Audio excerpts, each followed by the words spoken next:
População da capital paulista, candidato Pablo Marçal, seja muito bem-vindo. Obrigado pelo convite e lá vamos nós.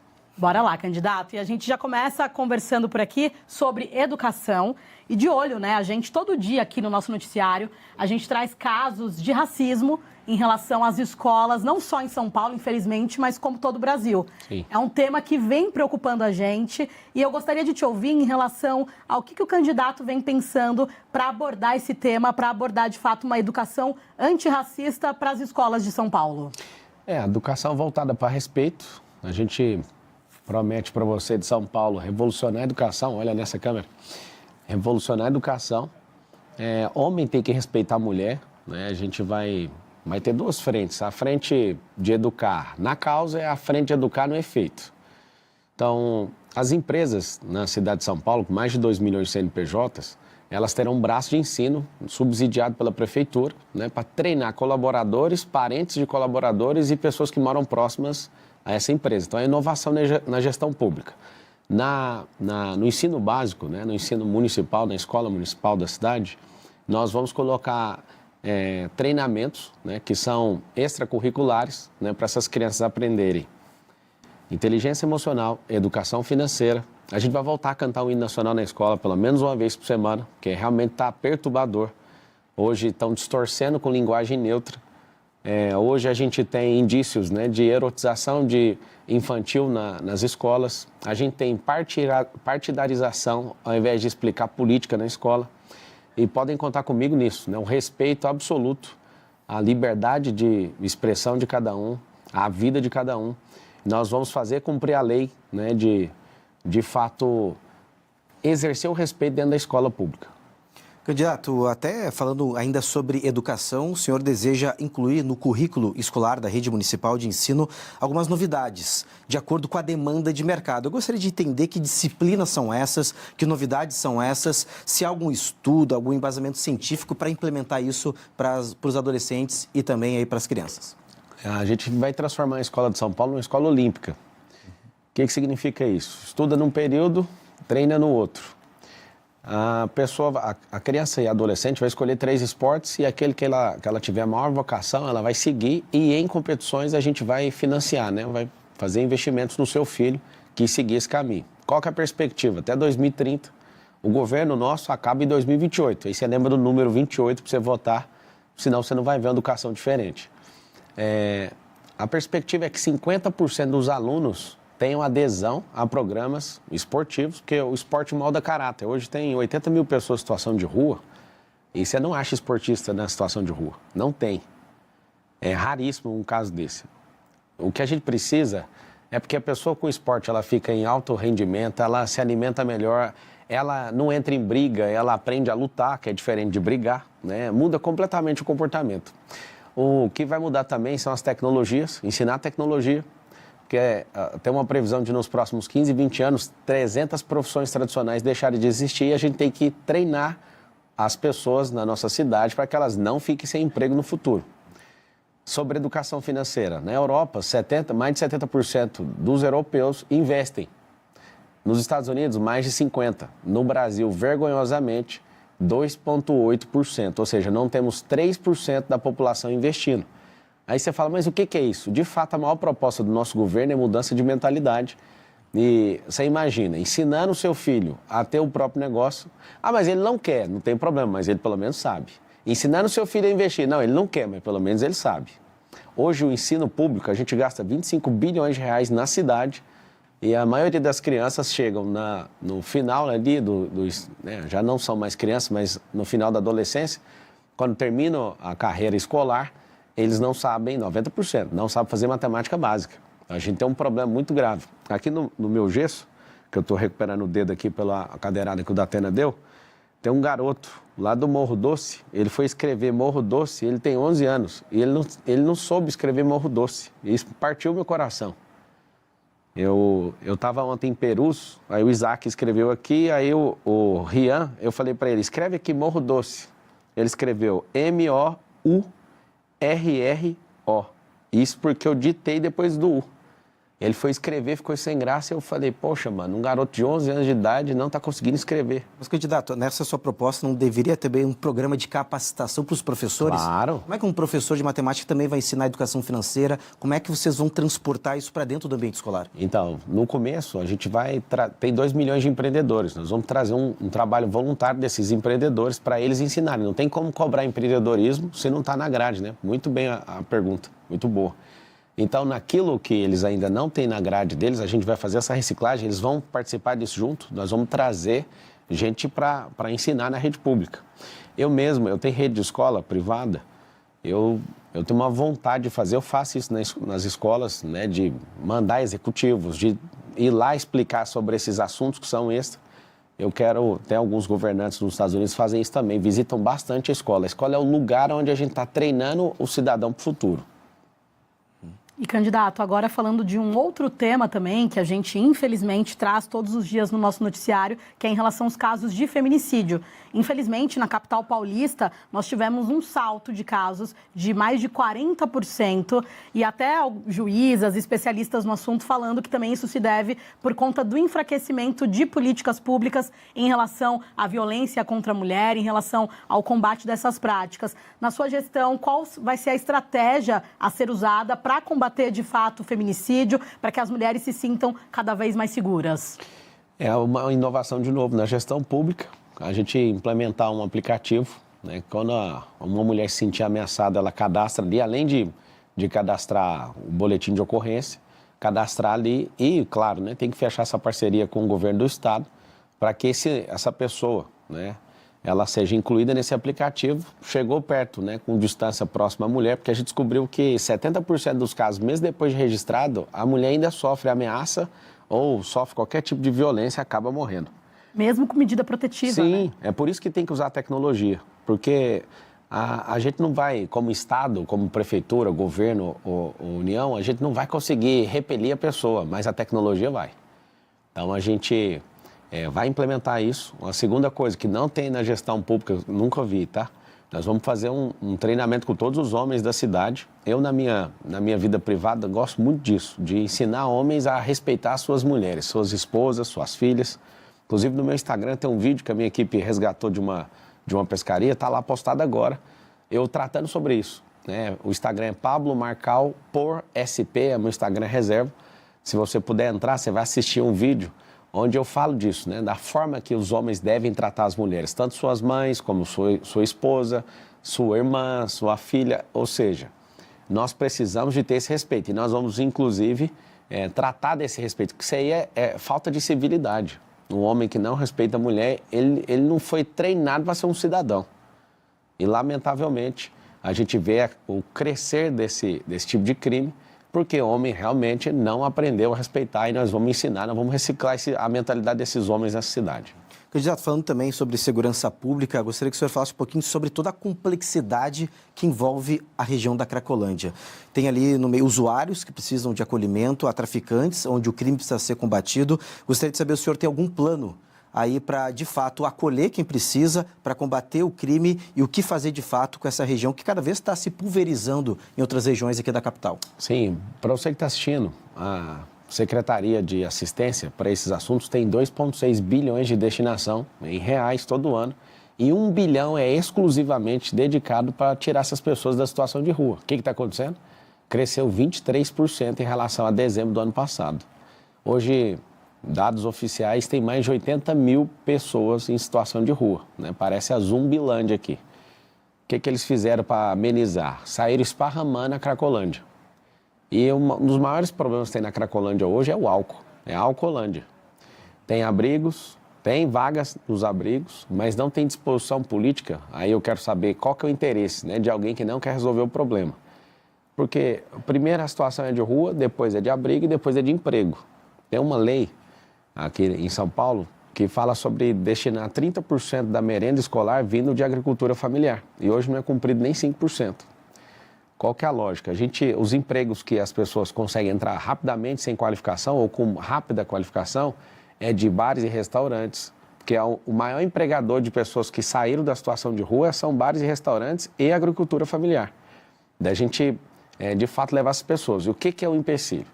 Eu, inclusive, quiser ver no meu Instagram, entra aí no Instagram, Pablo Marcal por SP, eu tenho um momento que eu vou conversar com o morador de rua para levar ele para o abrigo. Até acabo orando com ele ali e dou toda a atenção. E eu falo para ele, né, por que você está na rua? Ele fala, né, que puxou 11 anos de cadeia por homicídio. Ele está lá destruído. Eu falei para ele assim, olha, eu te perdoo como sociedade, dá para recomeçar. E, cara, é bem emocionante, sabe, o vídeo, mexeu muito comigo. Só que aí o Sabará, que já tirou 3.500 pessoas da situação de rua e foi secretário da prefeitura e do governo do estado, ele tirou dando emprego. Ele falou que o método é o seguinte, chega com um cardápio, fala, ó, o que você gostaria de trabalhar? O que você gostaria de fazer? Primeiro tem que identificar o porquê que ele foi parar lá. E ele me contou que a média para conseguir convencer uma pessoa para ir para o estágio 2 é 7 intervenções.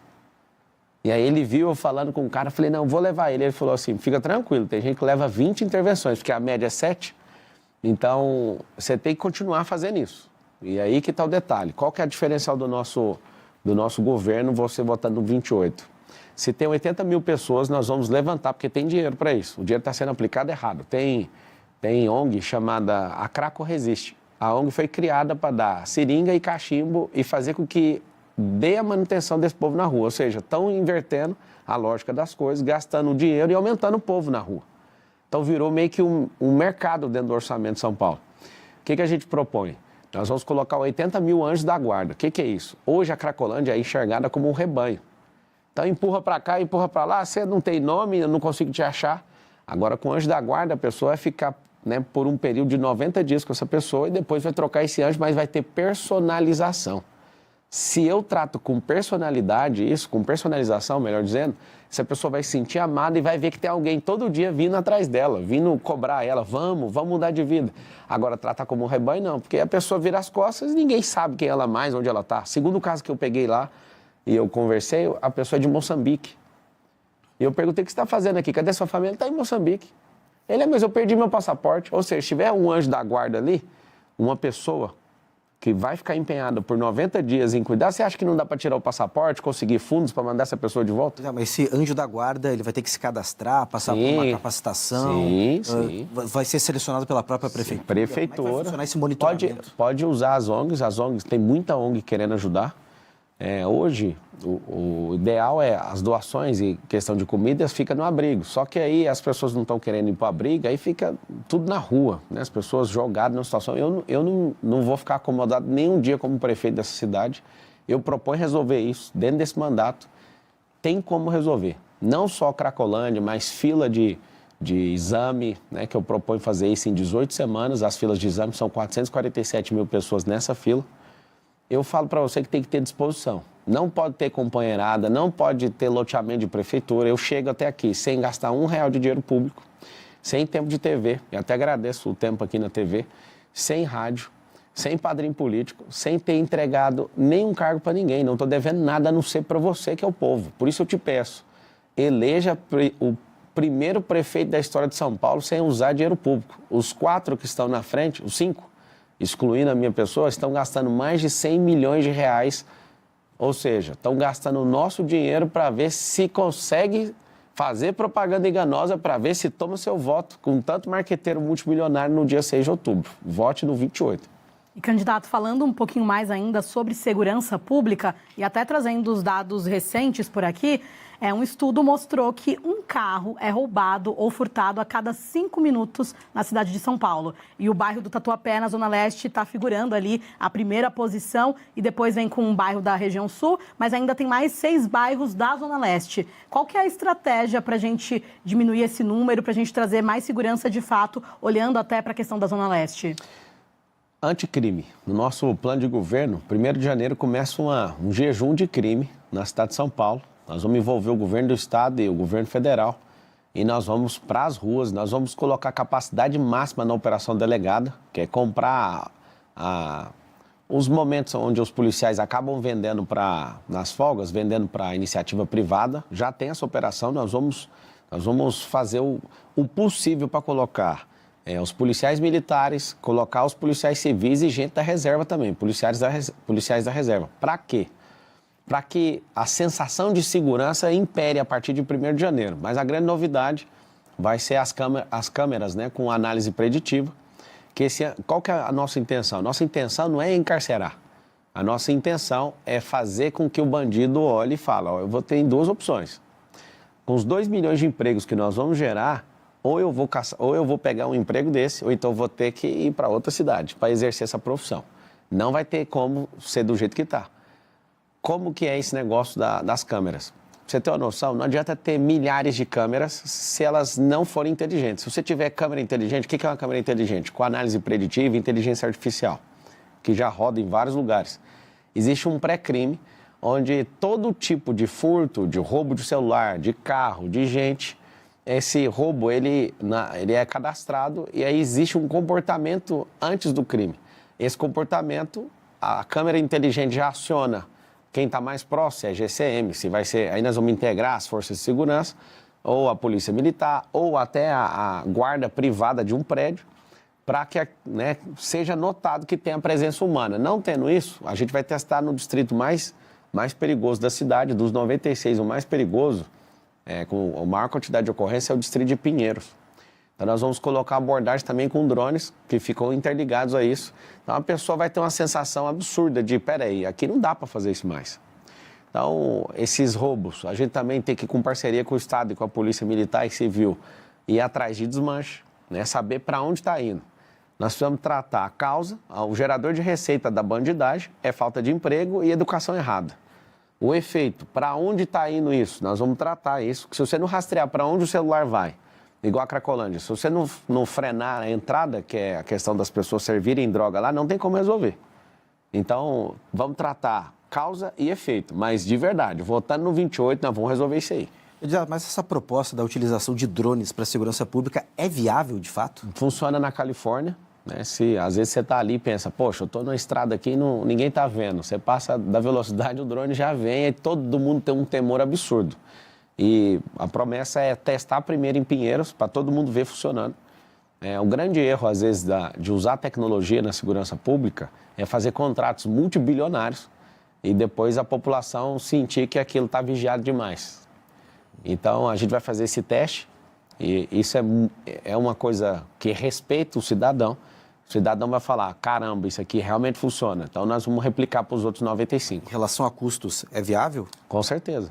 Nós temos 12 milhões de pessoas e 12 milhões de pessoas não há segurança pública que resolva a não ser com tecnologia.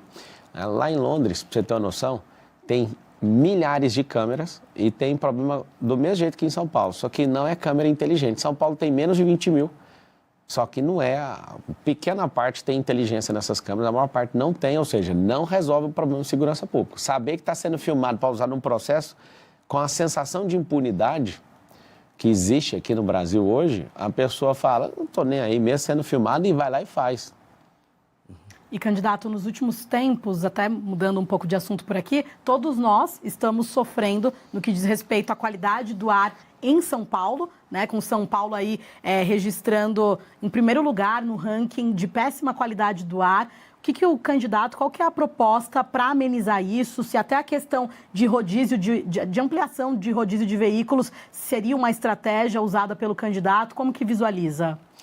A cidade precisa ter uma cultura de plantar árvores, nesses 1.460 dias com a ajuda do povo, da iniciativa privada, a gente quer plantar 3 milhões de árvores na cidade.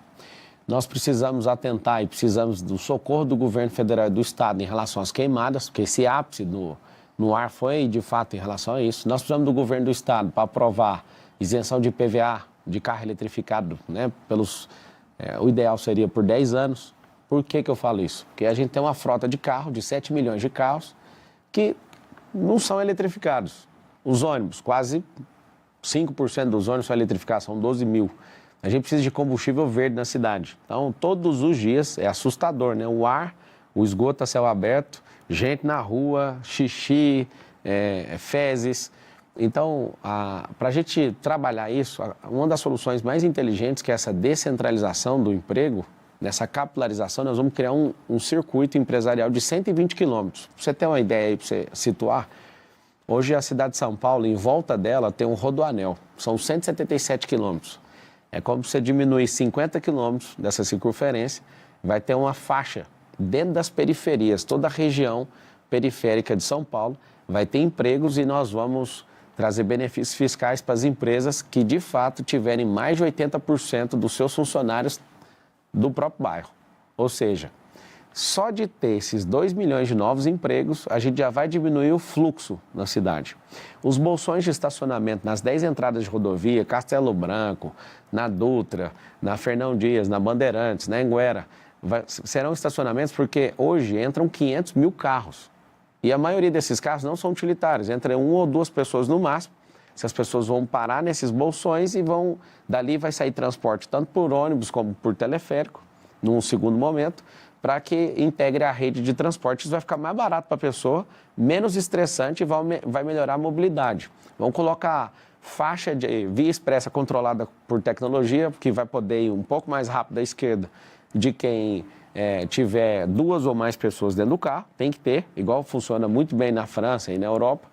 Nós vamos colocar a questão que já funciona nos Estados Unidos, que é o giro de quadra com o sinal vermelho. Vamos ter que passar uma educação e uma conscientização em relação a isso, porque não ensinou na escola. O povo americano respeita muito o pare aqui. A gente nem sabe que tem pare na rua. Até desculpa te interromper, que a gente está com o tempo bem apertado. A sabatina acabou correndo bastante rápida, mas vou pegando um gancho na sua resposta para te perguntar sobre aquele projeto que o senhor chegou a falar sobre a construção de teleféricos nas periferias para melhorar a mobilidade urbana, né? Principalmente para quem mora nas extremidades da capital. Esse projeto ainda está de pé? Como é que o senhor vai viabilizar? Se há algum estudo ambiental, geográfico, de infraestrutura para que consiga aplicar esses 4 anos de governo? Sim, tem em Orlando, tem em Barcelona, tem em Medellín, tem em Bogotá, tem aqui no Brasil já tem em Balneário Camboriú. O do alemão não está funcionando lá por questão de gestão, ou seja, dependendo do terreno dá para usar. Os governantes não gostam desse tipo de transporte porque ele não tem placa para levar multa, né? Mas ele não para nas esquinas, ele é o transporte mais seguro do mundo. A gente que tem o trânsito mais violento do país, espere o transporte mais seguro do mundo, que é elevador na horizontal. Ele vai de 18 a 22 km por hora e vai numa constância. E esse projeto é para as periferias, que elas não têm investimento do Estado. Inclusive, no meu Instagram, eu postei agora há pouco, mostrando como que vai funcionar isso. Você pode entrar em Pablo Marcal por SP no Instagram. Depois eu vou abrir uma caixa de perguntas aqui e já vou responder para você, né, que está acompanhando. E é 100% viável, vai ser parceria público-privada. E a intenção é que as pessoas que moram nesse lugar não paguem. E a gente quer transformar as comunidades, aí está no nosso plano de governo, Comunidade Forte, a gente quer transformar essa comunidade num centro de empreendedorismo, num centro olímpico, gastronômico, hoteleiro e fazer com que a cultura de cada uma dessas quebradas sejam de fato divulgadas para que as pessoas usem. Todo mundo vai querer usar e todo mundo vai querer entrar nas comunidades para abençoar vocês. Beleza, candidato. A gente está chegando aqui na etapa final, a gente tem mais um minutinho para suas considerações finais. Obrigado à Band News, né, pela nobreza, uma sabatina de alto nível, de verdade mesmo. Eu tenho sido muito atacado por parte da imprensa e eu fico assim indignado do que eu fiz para ser tratado assim. Hoje eu fiquei entusiasmado de ser entrevistado por vocês, de verdade. Obrigado pelo respeito. Eu peço para você, se você quer viver do jeito que está, você já sabe, já tem um vereador aí no comando. Se você quiser fazer o caos nessa cidade, você já sabe em quem você tem que votar. Você quer diferença, você não precisa gostar de mim. Mas eu sou o único que carrega essa cidade para o futuro. Eu tenho certeza e o único que pode fazer você prosperar. Então eu peço para você, e deixo bem claro, eu não vou te decepcionar. Eu sou um servo dessa cidade e eu quero levar São Paulo de volta para o futuro e fazer a mentalidade do nosso povo mudar a ponto de, até 2050, a nossa nação ser a mais próspera da Terra. E São Paulo conseguindo, nesses próximos 4 anos, o Brasil inteiro vai copiar. Volta no 28 e faz o e-mail. Obrigado. Obrigada, candidato. A gente ainda tem mais 30 segundinhos para ser justo, né, com o tempo que a gente também já compartilhou com outros candidatos por aqui. E bem rapidinho, alguma mudança na estratégia agora, reta final de eleição? Na verdade, é ir para a rua, né, ver o povo. Né, eu estou transtornado de ver o tanto de gente fazendo M. Eu quero falar para você, não tenha vergonha. Nós vamos vencer no primeiro turno. Eu peço para você colocar seu coração empenhado nisso. É nós contra eles. É só a gente, Deus e o povo, e nós vamos vencer. Deus abençoe vocês. Obrigada, então. Nós recebemos aqui o candidato à Prefeitura de São Paulo, PRTB, o candidato Pablo Marçal. Muito obrigada pela sua participação. A gente vai para um rápido intervalo e daqui a pouquinho a gente está de volta.